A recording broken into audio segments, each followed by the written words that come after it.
Henrique নরকিয়ার short লেন্থের বল stump cover করে সাকিব আল হাসানের hook শটে বাউন্ডারি হাঁকানোর চেষ্টা। এক্সিকিউশন হয়নি ঠিকঠাক, টপ এজ হয়ে ক্যাচ আউট হয়ে গেছেন বিশ্বের অন্যতম সেরা অলরাউন্ডার। তার এমন আউটে ৩৭ রানে ৩ উইকেট হারিয়ে রান চেজে পিছিয়ে পড়েছে বাংলাদেশ। সাকিব এই কাজ করেছেন যখন তার ইনিংসের বয়স মাত্র ৪ বল, আর তিনি করেছেন মাত্র ৩ রান। নরকিয়ার পরের ওভারে আরও একটা শর্ট বল পেয়ে পুল করতে গিয়ে ক্যাচ আউট হয়েছেন নাজবুল হোসেন শান্ত।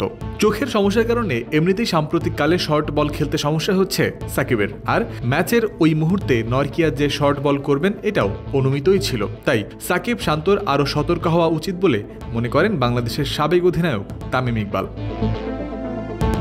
একই সাথে সাকিবের চোখের সমস্যার সমাধান করার দিকে মনোযোগ দেওয়া উচিত বলে মনে করেন তিনি।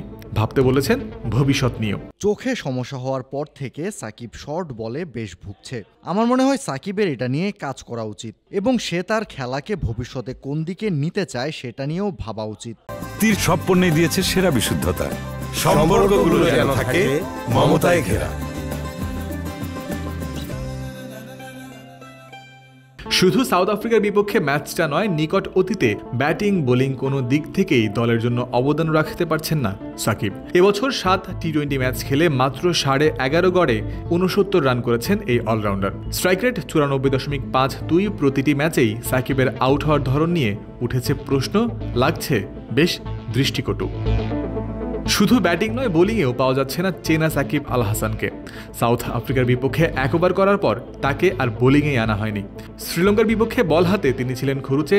তার আগে ভারতের বিপক্ষে প্রস্তুতি ম্যাচে 4 ওভারে খরচ করেছিলেন 47 রান। যুক্তরাষ্ট্রের বিপক্ষেও সাকিবের বোলিং ছিল ছন্ন ছাড়া। এবারে বিশ্বকাপে এখনও পর্যন্ত 2 ম্যাচে সাকিব সুপার ফ্লপ। একই পরিণতি আগের 2 টি-20 বিশ্ব আসরেও। 2021 ও 2022 টি-20 ওয়ার্ল্ড কাপের মতো বড় মঞ্চে সাকিব ধারাবাহিকভাবে ব্যর্থ ছিলেন। কিছু বিচ্ছিন্ন পারফরম্যান্স ছাড়া 2023-এর ওয়ানডে বিশ্বকাপটাও তার ভালো যায়নি। সাকিবের পারফরম্যান্সের এমন অবস্থা দেখে ভারতের সাবেক ক্রিকেটার বীরেন্দর সেহবাগ বলেছেন, অনেক আগেই সময় ফুরিয়েছে তার। টি-20 ক্রিকেট থেকে সাকিবকে বাদ দেওয়ার সময়ও এসে গেছে সেহবাগের মতে। যদিও তামিম ইকবাল এর বিপক্ষে মত দিয়েছেন, কারণ সাকিবের করা 4 ওভার বোলিংকে এখনও গুরুত্বপূর্ণ মানছেন তিনি। তার অভিজ্ঞতাও দলের কাজে আসবে বলে মনে করেন তামিম। জয়ন্ত বিন্দু, ক্রিক ফ্রেন্সি।